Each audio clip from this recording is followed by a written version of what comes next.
अस्सलामुअलैकुम एभ्रिवान। अहिले हामी रुमबाट निक्लिसकेछु उम्राको लागि। मस्जिद आइसा गइरहेको छु है गाइज।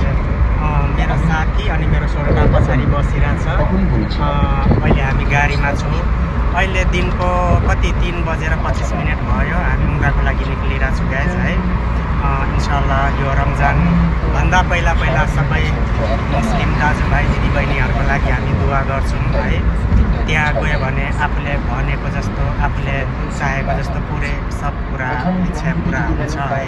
म सबैको लागि दुआ गरिदिन्छु इन्शाअल्लाह। सबैजना रमजान भन्दा पहिला हज उम्रा गर्न आउन पाओस्। म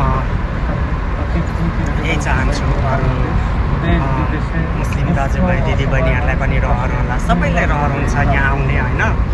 म सबैको लागि दुआ गरिदिन्छु इन्शाअल्लाह।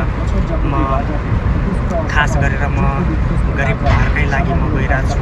गरिब त म पनि छु, तर के गर्नु होइन। मन त हो नि सबैको होइन, सबैको इच्छा हुन्छ आउने। म त सबैको लागि दुआ गर्छु इन्शाअल्लाह। सबैजना यो रमजानभन्दा पहिला हज उम्रा गर्न पाओस्। मनदेखि नै दुआ गरिदिन्छु इन्शाअल्लाह। अस्सलामु अलैकुम।